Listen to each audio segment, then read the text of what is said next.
Welcome to New Life Live with Stephen Arterburn. For 35 years, New Life has been transforming lives one at a time thanks to the giving hearts of you, our listeners. Our goal is to provide you with wisdom from God's Word to give you hope and help in life's hardest places. If you have a question you'd like to ask today, our phone lines are open. Call 1-800-229-3000.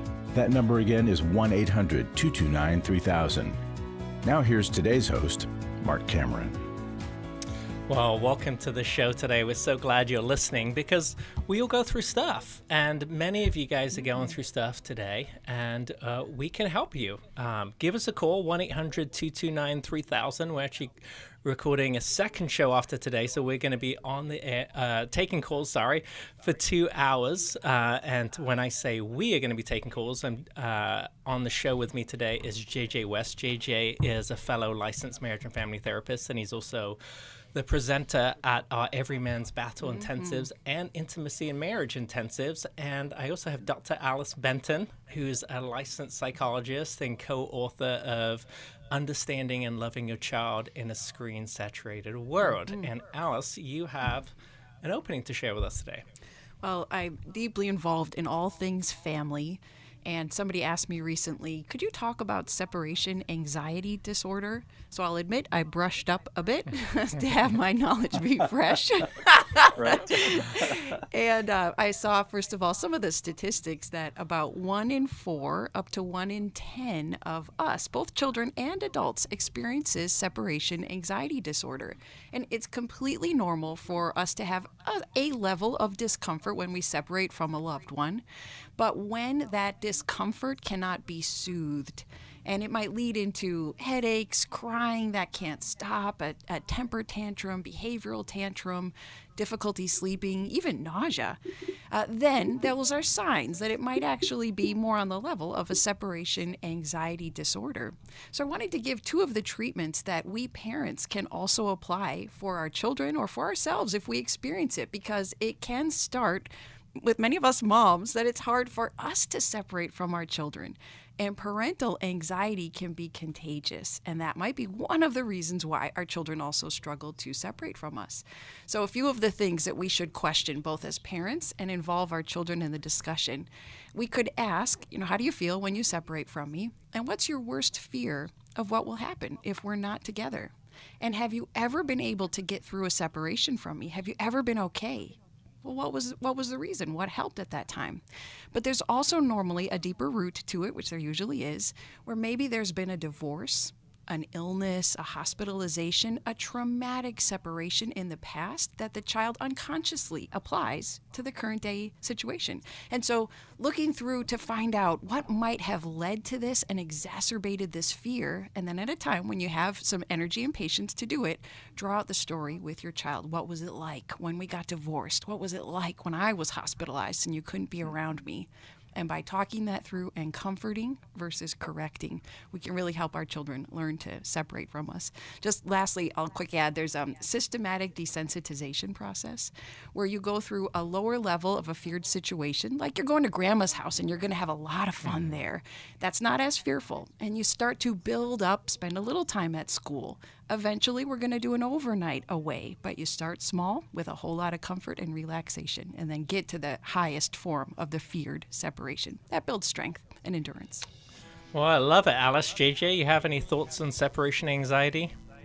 Well, I love the idea of increasing the communication, asking them to tell the story, because so often we don't realize what is informing their emotional response to what's going on. And so increasing that communication is so vital.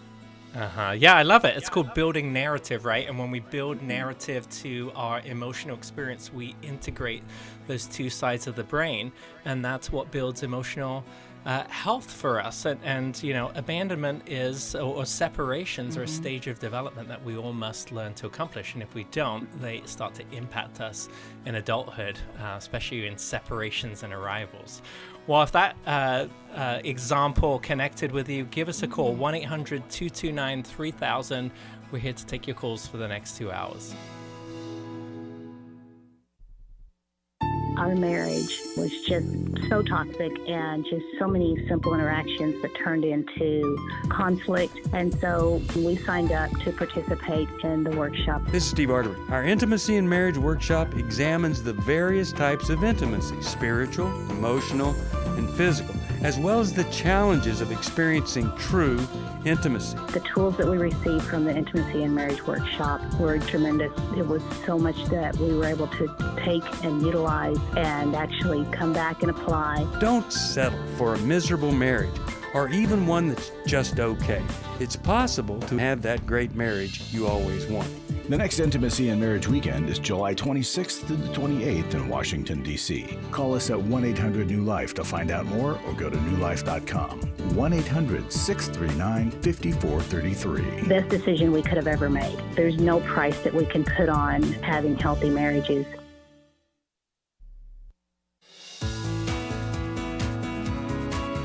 To find out more information about New Life or to order any of the resources mentioned on today's program, call 1-800-NEW-LIFE. Now back to New Life Live. I'm Steve Arterburn from New Life. Two shopkeepers own stores directly across the street from each other. They spent their days tracking each other's business and gloating triumphantly each time a customer chose their store. One night, an angel appeared to one of the shopkeepers and said, "I'll give you anything you request, but whatever you receive, your competitor will receive double." Would you be rich? You can be very rich indeed, but he'll be twice as wealthy. Do you desire a long and healthy life? Request it, but his life will be longer and healthier. What's your desire? The man thought for a moment, and with a sly grin stated, "Strike me blind in one eye." Bitterness is relentless and dangerous when allowed to take root in our hearts. It destroys decision-making abilities and compromises otherwise focused and productive lives. Its only remedy is forgiveness, given freely by Jesus Christ, to be dispensed generously to others. I'm Stephen Arterburn. Come visit me at newlife.com. Wow, I don't know where Steve comes up with these stories, but man, what a story that was. That reminds me of the call for us to love and pray for our enemies, and also reminds me of the quote of bitterness is like drinking poison and expecting the other person to die. Wow. Well, we're going to go to our calls right now. We're going to go to Alex, who listens, who's from San Jose, California, listens on KFIA. Alex, how can we help you today? Hi, I got a question on my marriage. My wife and I have been having some issues where she feels, or I guess she tells me that I am not there for her emotionally. And especially when I get in contact with my mom. My mom has kidney issues and is very sick. So I tend to, when I talk to her or whatever, I tend to shut down. And on top of that, I'm also not very good with managing or expressing emotions. I tend to just swallow everything and move forward. I try to help out as much as I can around the house and be there for her, but, you know, it's what she tells me over and over is it's not what she needs. We've gotten into two big arguments where they've gotten somewhat physical, and then one actually happened just last night where I kind of got frustrated and ended up hitting the garage door with my hand, and obviously I'm frustrated and ashamed that I even let myself get to that point, but you know, she's talking about divorce, and I've kind of been talking to her here and there throughout the morning, and she's talking about separation, and then that she wants to see big changes, and she wants to feel loved more than anything by me, and, you know, me lead her in the family. She is 10 years older with 3 kids, and so I guess my question is, like, how do I go about being able to understand my emotions and just being able to love her the way she needs to feel loved without considering I don't even know what love truly feels like. Yeah, great question. Alex, how long have you guys been married? A year and 6 months. It'll be in September this year, it'll be 2 years. Okay, so not very long here. And when you say physical, I know that you gave us the example of you hitting the garage door, but has there been physical violence between the two of you? Yes. Okay. And who has initiated or participated in the physical violence? The first time, we were in the car and she hit me in the face. And then yesterday, I was trying to leave the house because she had asked me to leave, and I was trying to leave, and she was kind of following me, and that kind of ticked me off. I'm like, I'm on my way out. Anyways, she grabbed one of my tools and was kind of like, I don't know what she's going to do, so I snatched it out of her hand. I was not aware that I crushed her hand or hurt her nail, where she, out of defense of her end, she smacked me again, and then I didn't know if she was going to hit me again or what, so I pushed her away from me, and yeah, which, again, it's not acceptable. Yeah. On my part. I can't control her, but on my end, it's not acceptable for me to be doing that stuff. Alex, even with the ugly content you are bravely sharing with us, I've got to tell you, I've had a pretty big smile on my face the entire time I've listened to you. And that sounds counterintuitive, but my smile is because of your humility and awareness. Why are you able to speak this openly and honestly about yourself and your shortcomings?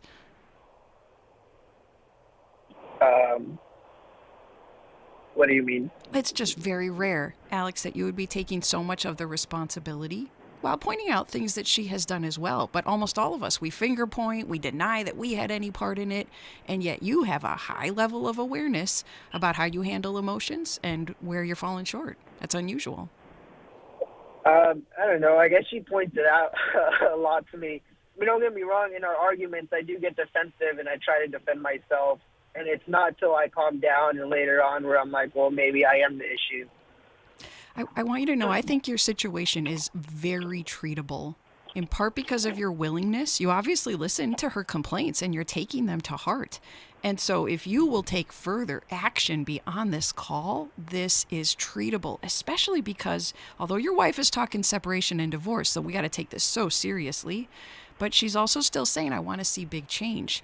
Emotional growth is very possible and likely if you'll submit to some of the processes that we'll describe to you about how you grow some more self-control over some of these difficult emotions. And I'm sure you've got reason for them. You mentioned your mom. It's hard to talk to her. You tend to shut down after you've spoken with her. And I want to ask a diagnostic question. Alex, is there any substance use, even alcohol, marijuana, involved for you or for your wife? Yeah, I tend to drink. Yeah, we've both been kind of smoking weed, which is weird, surprisingly. And I think it's just mainly because we sit down and we're just with one another and not on our phones. We have more of the deeper conversation, but I don't think it has anything to do with the weed. Like I said, I think it's just we isolate ourselves from everything else.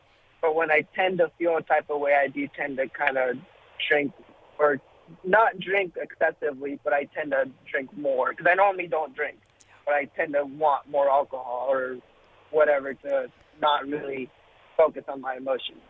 Well, Alex, you probably know this then, especially with what you just said, that screen use and substance use, it does a pretty darn good job of helping us sidestep our uncomfortable emotions initially, but over the long run, it keeps us in an immature emotional state where we avoid dealing with problems. Instead, we medicate them by these distractions or by substance use.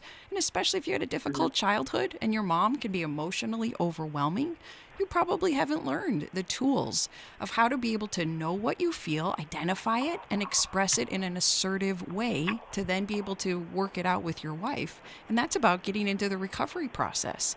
Very doable, and it can be highly successful. Yeah, that's good, Alice. JJ, what would you offer Alex? Yeah, I would want to build on what Alice was just saying, Alex, that this is, being emotionally healthy and being able to emotionally regulate, being able to express your emotions in a healthy way to others. All of those things are skills that we learn and develop over time. They're not like spiritual gifts that some are born with and some aren't. They're not, they're not special things that arrive in Amazon packages, right? They're things that you have to learn. And if you didn't learn them in the family that you grew up in, you're what we call the family of origin. If you didn't learn those skills in your family of origin, you don't just automatically pick them up when you reach adulthood. you still have to learn, you still have to develop those skills. And so there's a couple of things that you can do to kind of play catch up, if you will, to work on yourself. And I agree with Alice. I love the fact that you are willing to look at yourself. You're willing to say, okay, where can I change, and where can I grow, because I can't fix, change, or control her, right? So one of the things I would recommend, if you have never read the book How We Love by Milan and Kay Yerkovich, I think this would be a great resource for you to start with, to help understand your own way of relating as it was impacted by how you grew up. It also could help you identify how your wife relates. I think that that's going to be important as well. But the second thing that I believe you're going to really benefit from, and I want you to work on specifically, is paying attention to your own internal emotional state.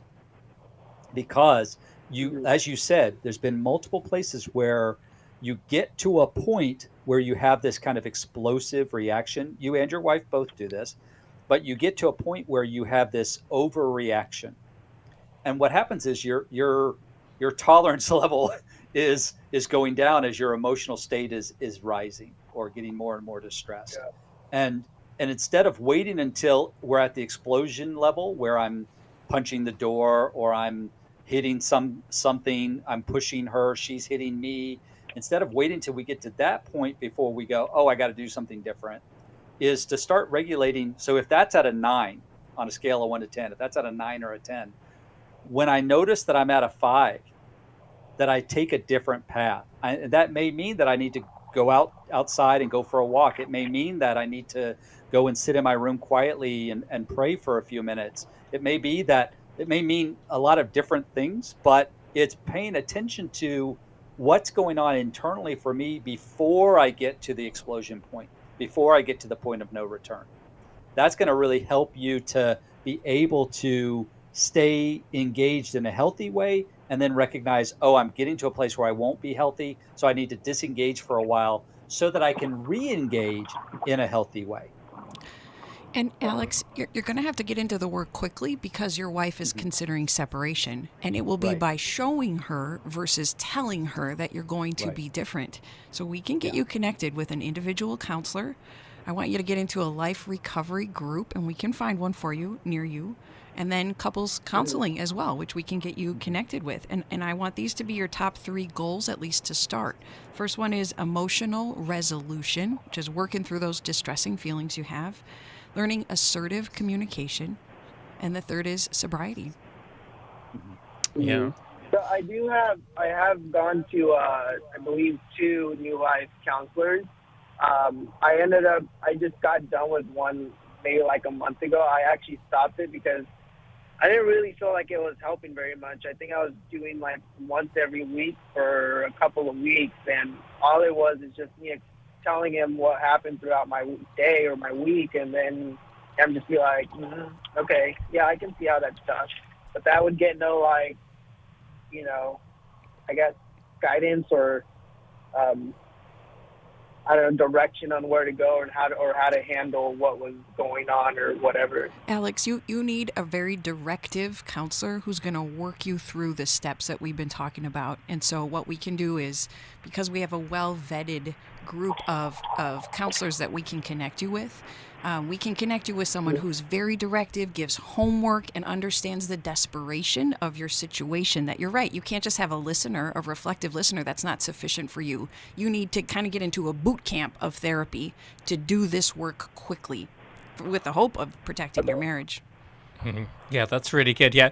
And here's what I'd say to you, Alex, too. I mean, picking a therapist, too, it requires work on your part. And so being able to ask really good questions to find out who's going to be a really good fit for you. And I think Alice, is giving you great advice. Ask somebody, can you be directive? Can you help me? Can you give me action steps that I can that I can take each week? And I love what you had said here, JJ, too, about having Alex go back, look at his family of origin. And we are going to send you the book here, How We Love. But JJ, you're really talking about building something called a self-reflective function, or the observing self, being able to watch and see what is happening inside me and how can I take that break? Because to put names to what you were talking about here, JJ, about these stages of development and the skills that Alex needs to develop, it's impulse control and being able to tolerate negative emotions. And if you can understand when those negative emotions are rising up inside you and recognize that you can tend to be impulsive when it gets to that 8, 9, 10, learning to take some space. But I want to encourage you, Alex, to let us help you find an individual therapist. Let us help you find a couples therapist too. And you may actually need more resources than that. You may need an anger management group or a life recovery group like Alice is saying, because I'm concerned for you with the level of conflict that's happening, right? Especially with substance abuse. You just maybe one bad decision away from this blowing up. But we're going to send you a copy of How We Love. If you want to call in, talk to us today, 1-800-229-3000. For over 35 years, New Life Ministries has provided help and hope in life's hardest places. We've struggled a lot with communication. I have struggled with anxiety. My wife had a sexual affair with my son-in-law. She said, "Dad, I don't like how you talk to me." New Life focuses on bringing true healing to those dealing with relationship issues, mental health struggles, and addictions. After work, I listen to you, and it just helps me with questions that I'm having with my marriage, with my family. I am so blessed to have New Life in my life. I just wanted to say that you guys saved my life. Recently, friends of the ministry came together with a matching gift challenge to encourage you to join them in giving. Because of the matching gift, right now every dollar you give is doubled, up to $400,000. Giving is easy. Go to newlife.com/donate, text MATCH to 28950, or call 1-800-NEW-LIFE. And thanks for making a difference. Daniel Grossman on coaching. Coaches are really focused on the future and helping people to develop those skills and those strategies to help them move forward in their life. A coach really partners with you to focus on things like personal growth or health goals, spiritual growth, helping you develop in your career or possibly strengthening your relationships or maybe even breaking free from a negative pattern. If you need a coach for life, your career, relationships, your health and fitness, leadership, and more, call New Life today and ask about the New Life Coaching Network. Our coaches have been trained and screened with the same intensive process we use for our network counselors. Coaches use different techniques. Some like to use strategic questions and accountability, ultimately empowering you to take those next steps towards your goals. Take control of your life and take action to achieve your goals. Call 1-800-NEW-LIFE and talk to us about getting a New Life coach today. I really believe that everyone can use a coach in their corner. 1-800-NEW-LIFE.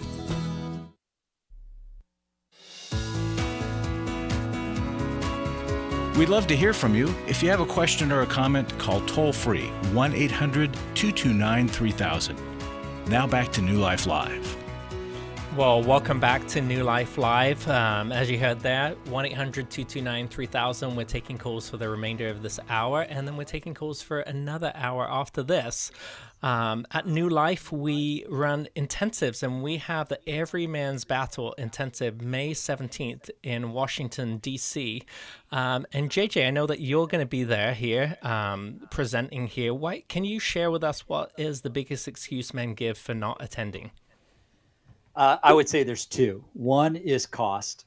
They'll say, "Oh, it's too expensive. I can't afford it," or "I can't take that much time off work," which really it's not that much time off work because it's on a weekend. And then two is it would be too hard, too shameful. I can't talk about this. So as far as the cost goes, I would say two things to that. One is for some of you, you need to consider how much money have you actually spent on your addiction? Mm-hmm. How much money over the years have you accumulated? And some of you haven't spent a dime, and we'll talk about that at the intensive. But you want to consider how much money have you spent, and know that because it's an addiction type of thing, it's going to get worse. I'm going to end up doing more and more. Those lines that I have now in the sand, they're going to get blurred, and I'm going to go further into this behavior. The second is that we have scholarships. We don't want anyone to ever not attend because of cost being the main factor. So I would encourage you to call New Life and talk to them about the scholarship program to reduce the cost of the intensive. The second thing, though, is shame.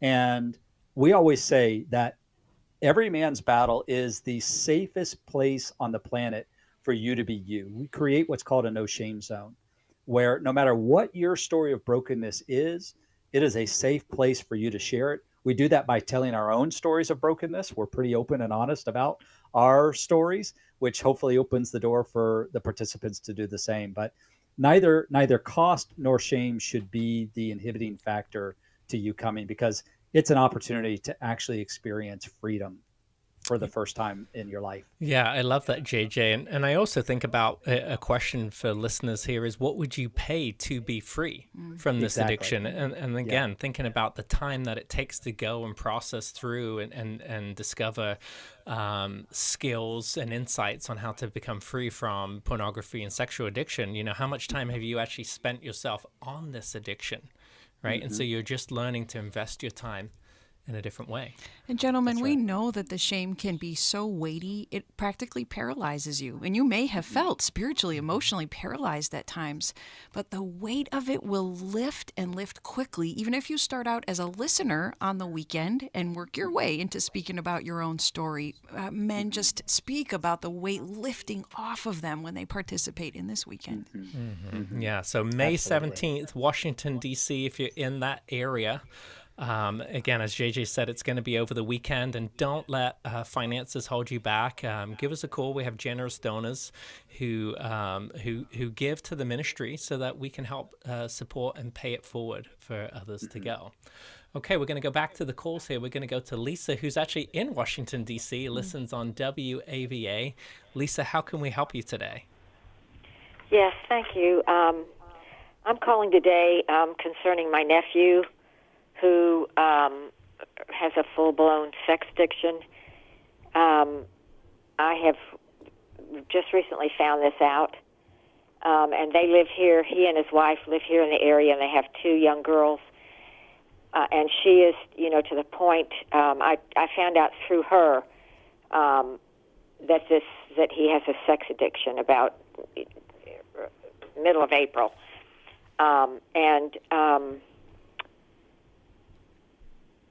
So I have, I got together with his wife, and I told her about New Life, and she was telling me that she would call you all today concerning getting her husband to Every Man's Battle here in the Washington, D.C. area, but she has not done that, and I'm just, kind of believing it's because it's just maybe just too hard for her to do it. What do I want to say? Her husband is, I guess you'd say, narcissistic, and I don't know that he's fully, knows that he's got or maybe he is denying that he has a problem. She's at the point where she wants to have a divorce, and I actually have texted him and let him know about this event, and that I was telling him how, that God would, wants to set him free, and but he has not, anyway, I've told him, that he can contact you all, and that it's, up to him to call, and yes. But he's, he hasn't done this. It sounds like you've got a good relationship with your nephew. Do you guys speak often? Yeah, I mean, he's a real friendly, warm-hearted person. And I'm calling today to want to know what his wife could say to him that possibly would, cause him to come to this Every Man's Battle here. And also, what is my role as far as, now that I found this out about him, is allowing him to come into my home? What are my boundaries? These are great questions here, Lisa. We're coming up to the break here. So on the other side of the break, we're going to hear from Alice. We're going to hear from JJ. You called on the right day here at the right time. So Anybody else, if you want to call in today, 1-800-229-3000. We're here to take your calls.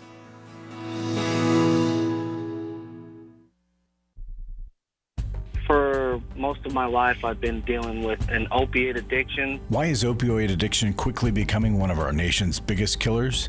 Maybe it's because it isn't only those who are addicted who are in denial. We did what I see so many parents do, is it can't be an addiction.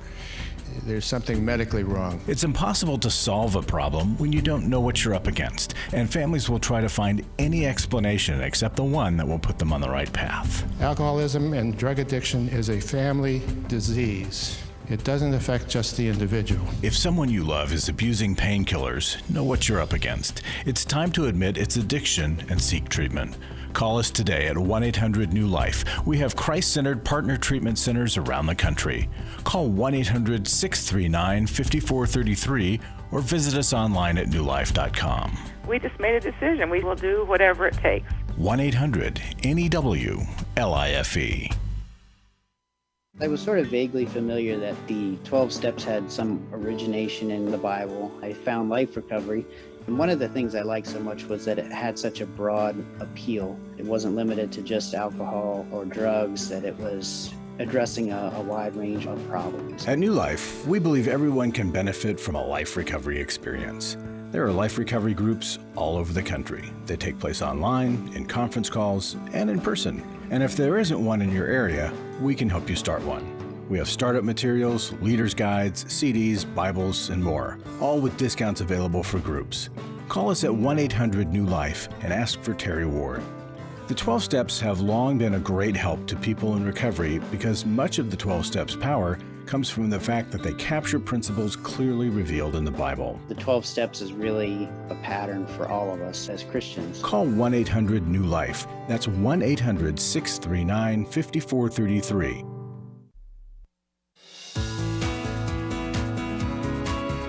We're glad you joined us for New Life Live.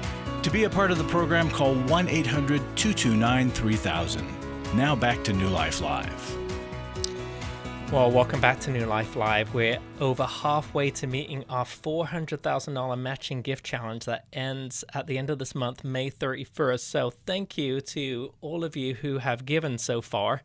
And we invite you to give. Come and partner with us. And because right now your gift will be doubled.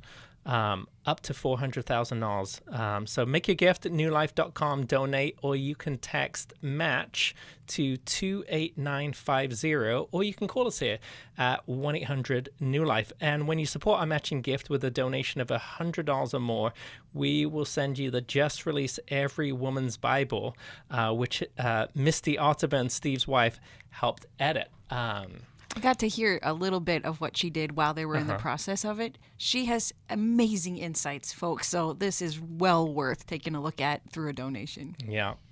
All right, so we've been talking with Lisa right before the break. Lisa's called in about her nephew who has a full-blown sexual addiction, and her question is, how can she help him? Alice, what do you think? Lisa, we wonder what's the extent of the addiction because of which you have to wonder whether or not you can let him into your home.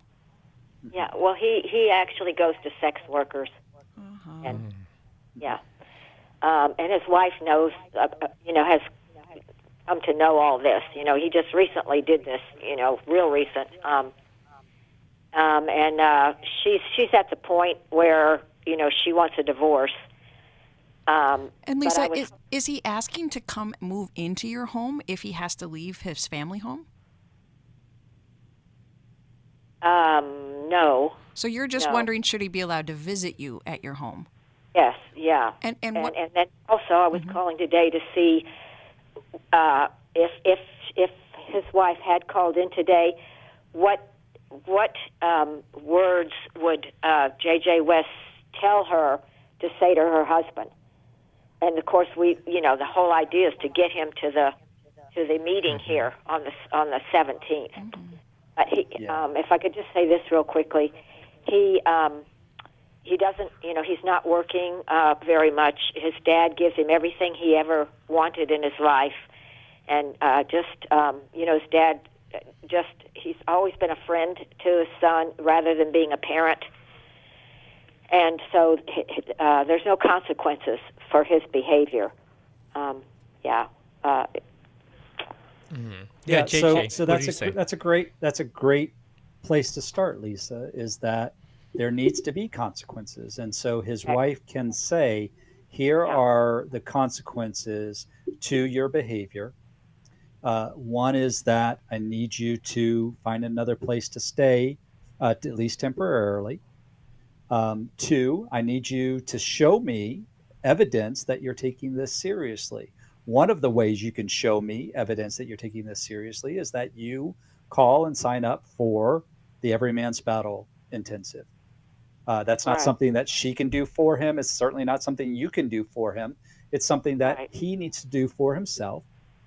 So she can say, look, I'm willing to try to make this work, but you have to show me that you are committed to this process as well, and that you recognize that there are consequences to the decisions that you've made.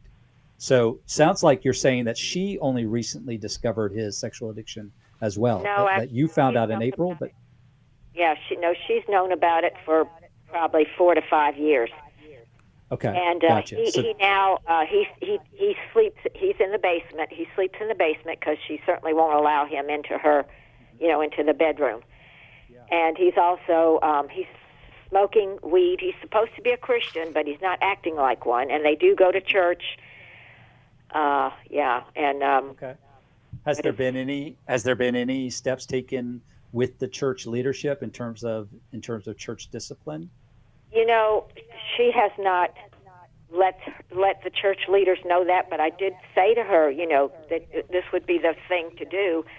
And also at her church, they have a meeting for men. I think it's every Tuesday concerning sex addiction. And she's told her husband about it. He knows about it, but he's not, doing anything along that line. But I know the church leaders in that church don't know about his, behavior and all. It hasn't been communicated to them by his wife. Lisa, I would say this. On the whole, yes, I think that would be a route to go to talk to the church leadership, with the caveat that there are some churches that are not well equipped to handle this. And so I don't know their church, so I can't say automatically. The fact that they have a sexual addiction group for men, that's a good sign, but there's still not an automatic. So hopefully it would be a good thing for them to talk to leadership, but she could at least talk to them about how will they handle, what would they do in this particular kind of situation. But it sounds like she has made several requests over the years. This isn't a new thing. She's made requests for him to change, and he has not done anything with those requests. He has not gone to these groups. He's not done any concrete evidence to change his behavior. Is that accurate? Yes, very accurate. Okay, gotcha. So that we're coming up on what may be like the last ditch effort, to the last opportunity that he has to show any remorse and actual evidence of change. It can't just be words. There actually has to be actions that follow up the words with, I'm going to go to the Every Man's Battle Intensive. I'm going to attend this weekly meeting. I'm going to be open and transparent about my finances, my time, so that I don't have these big blocks of time and money where I'm going and hiring sex workers. Right, and I've even told him that I would. Well, his dad has plenty of money and gives him money all the time, but I texted at him and told him, I'll be glad to help financially, for him to go, but I've not heard anything, Is his dad your brother? Is that how the relationship is? I'm sorry, say that again. Is the dad who gives him all the money, is that your brother? No, No, it's my sister's husband, but she's passed on. Husband. She's with Jesus Christ, right? She's okay. Yeah, gotcha. Yeah, but no, he's he's my what do you call it? Brother-in-law. Yes, thank you. Lisa, when multiple requests haven't worked, as JJ's pointing out, it's really when more consequences need to be added and more loss and crises need to be allowed because he hasn't hit his bottom yet. And you help a person hit their bottom by allowing the rightful consequences to take place. So unfortunately, probably pursuing a legal separation will have to at least be considered so that he feels the pain of his behavior and how it's affecting them. And to your question about should you allow him into your house, I'd have you consider, does having him over enable him to escape the consequences? Or because you're such a truth teller with grace, does it make it more likely that being able to visit you will influence him for the good? I suspect it's the second. It will influence him for the good. So unless it's doing some sort of harm to you or safeguarding him from consequences, I wouldn't be too quick to close off that avenue of his good access to you because you're being God's hands and feet to him. Yeah, I would agree, Alice. That absolutely. Yeah. And the other caveat I would put in is him being at your house, does that put anybody else in danger of his acting out? And if that's not the case and he's not escaping consequences, then absolutely, I think it's good for him to have your influence in his life because you are telling him the truth and hopefully doing so with grace. Yeah, well, great advice, Alice and JJ. I think one thing that I would add here, Lisa, is maybe working on the other side here with his wife. The Restore conference is actually going to be in the Washington, D.C. area, July 12th to the 14th, and Restore is for women who have had betrayal from sexual betrayal, and so we can help them have a plan. We're going to send you Worthy of Her Trust, and I think that would be a good resource if you can get that into the hands of your nephew's wife here. Thanks again for calling in. We're going to go back to the calls here. We're going to talk to David. David's calling from Fredericksburg, Virginia, listens also on WAVA. David, how can we help you today? Dear Saints, can you hear me okay? We can. All right, I'll make this quick. Go ahead. I was a single dad, 5 kids. Mm-hmm. Their mother had many medical issues and then had surgery and then became a very different person. Anyway, after we were apart in the late 90s, a doctor friend of mine shared a testimony, and the young man that called you in the beginning, you know, he just sparked all this stuff. Anyway, so real quick, I've been involved with your ministry for years, and I actually have a daughter that goes to counseling in Warrenton, the delightful counselor that's in your network. But the question is, this doctor friend of mine said when he was newly married and then when they had kids, his wife would start fights with him. And they were not safe. And they were near divorce. And they finally, the Lord broke in and they went. David, we got 10 seconds here. What's your question that we can think about during the break? Will your significant other sometimes... We all face days where life throws us a curveball and our routines or plans get disrupted. Things we wanted to do are forced to take a backseat to the unexpected demands of the day. If you normally listen to New Life Live on a radio station, well, you might not be able to that day. And on these hectic days when you're feeling stressed or frazzled, hearing the sound of counsel given on New Life Live is just what you need to navigate the unexpected things of life. Every time I'm troubled or I have a problem, I'll cut on New Life, and there's always something that is said that is helpful to me. By listening, I have learned more than I can ever express about how God wants me to live. Download the New Life app for the easiest way to listen wherever you are and at a time that's convenient for you, or watch the show on our YouTube channel. You can even subscribe to our podcast from your favorite podcast provider. You never have to miss a day of New Life. Wherever you are, we are. Club New Life changes lives. You guys came along into my life in 2022. That was a really, really difficult year of my life. You can help New Life Ministries provide Christ-centered hope and counseling resources to thousands of people by joining Club New Life today. I began to really process a lot of things that I've needed to for a long time, and y'all were a very big part of that. When you sign up to support us monthly through Club New Life, you'll make a difference in the lives of individuals and families with godly counsel and connection to help. I came out of it having never experienced anything like that, and y'all were there. Join today and help continue the message of hope to a troubled world. I knew I had to keep going, and I joined Club New Life, and y'all have been the resource that has now been a light for my wife and I. Go to newlife.com/CNL, and together we can help hurting people find help and hope in life's hardest places. Keep doing what you do because it makes a difference. newlife.com/CNL.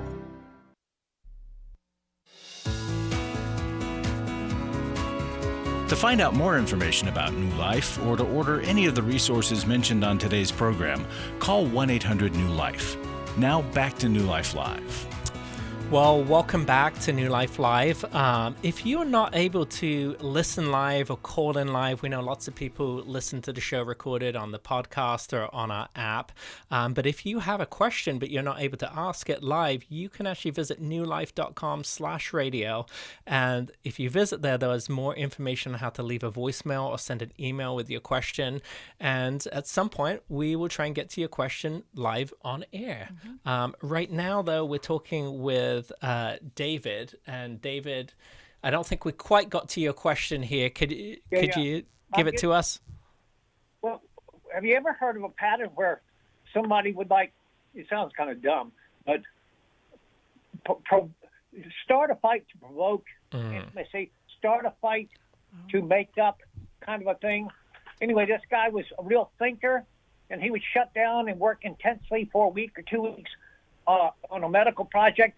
And he would end up, his wife would let him get in a cuff with a kid, and then she'd come in and hammer him, and he was she became explosive. And the counselor finally said, dude, you shut down when you're focused. And she takes offense. She is a young mother, young wife. She's thinking she's done something wrong, and she's willing to risk the entire relationship to draw you back in. Does that make sense? Yeah, that's a great question. Hey, JJ, what do you think about David's question here? And the question correctly, that have I heard of someone provoking a fight in order to get intimacy, in order to get connection, right? Yeah, that was the question. Absolutely. Yeah, for sure that happens, because there's this sense of desperation, right? Like you're not pursuing me. You're not connecting with me on your own.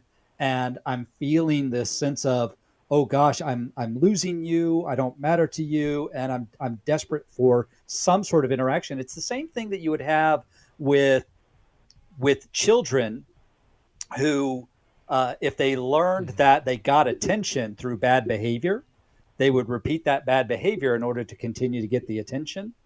We would see that in the foster home quite frequently.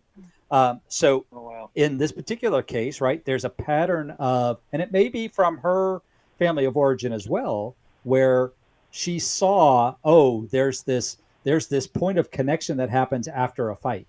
There's this point of, I'm sorry, and we're going to spend some time together. Or there could be a makeup sex, right? That could have felt really good, and so that's what I'm drawn to. I so long for that connection that I increase the fight, the conflict, in order for you to then come back to me. Mm-hmm. Yeah, I think that's a great answer here, JJ. I think that in particular, the vacillator attachment style will do that because that's their experience as a child. They don't feel seen and they protest. And then when they get into adulthood, that's the way they try and get connection, is if it doesn't happen in a positive way, they will do it in a negative way. And sometimes that can look like provoking a fight to try and get some kind of connection to happen. We're going to send you a copy here, David, of the book, How We Love. And I think that will be helpful to help you understand more about that dynamic.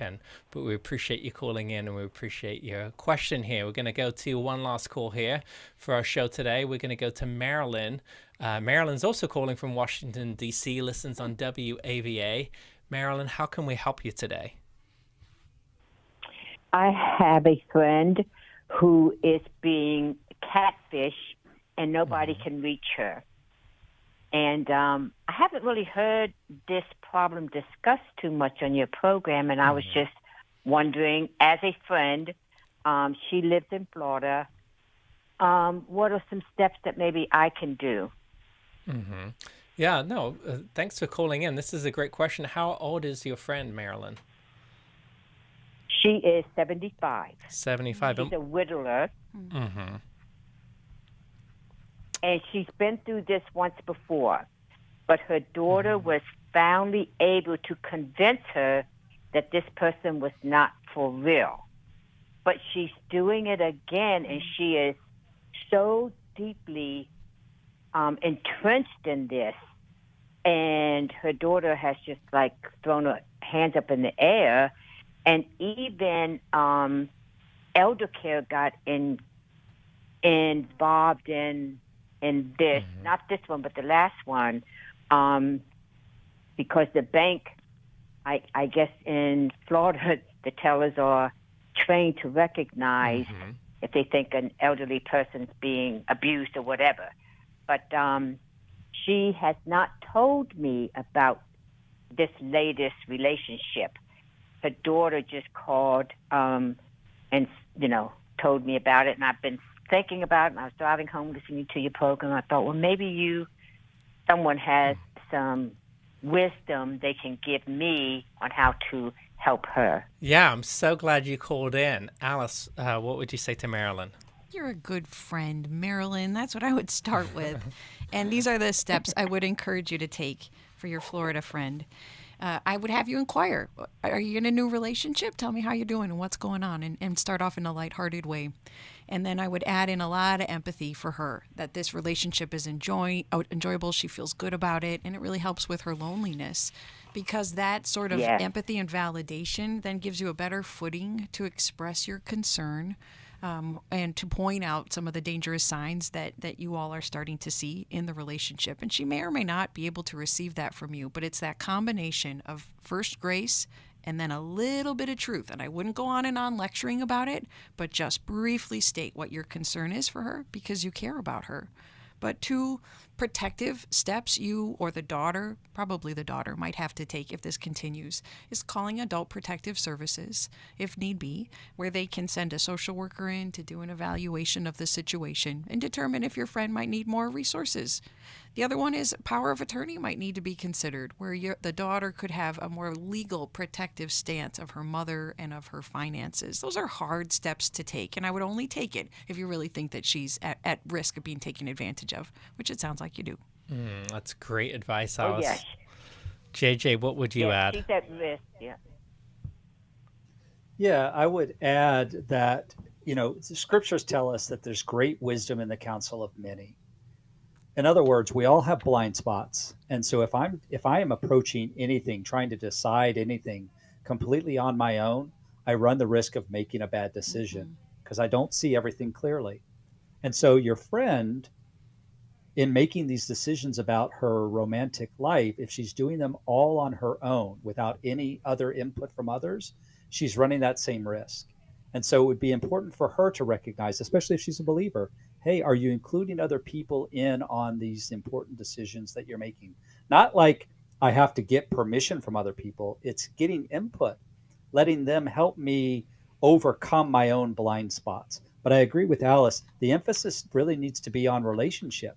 She's prone to falling for these things because of her loneliness and possibly her isolation. And so really I would emphasize, as much as you can, spend time with her, talking with her, enjoying her company, but also how can she as well expand her social network so that she's not feeling so alone and in need of, looking past some of these major warning signs just to have companionship.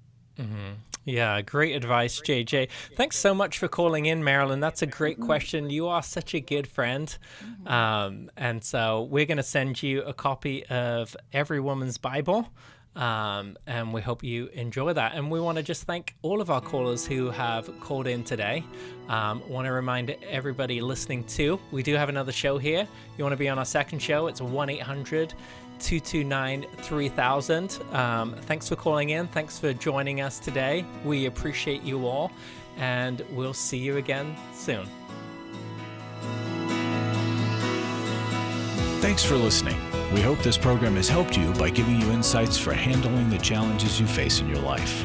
We want you to know that we're here for you, but you also need to know that New Life Live is a listener-supported ministry. To make your donation or to get any of the resources mentioned on today's program, call 1-800-NEW-LIFE. That's 1-800-639-5433, or write to us at New Life Ministries, P.O. Box 1029, Lake Forest, California, 92609. Please join us again tomorrow for New Life Live.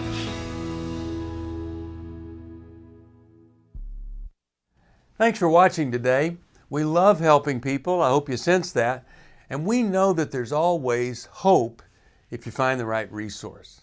Now, if something we've said to somebody else applies to you, that's fantastic. That's what we're hoping for. But also, if you want to join us directly, you can call 1-800-229-3000 between 1 and 3 Eastern Time, Monday, Tuesday, and Wednesday. Those are the best times to get through. And while you're here on YouTube, check out these other videos that we've done to help people see where they could grow or a different path to take. And if you do that, would you give us a thumbs up on the video, and please subscribe to this channel. There are many ways that we can help you outside of the radio program, and it's very hard for some to pick up a phone and dial 1-800-NEW-LIFE.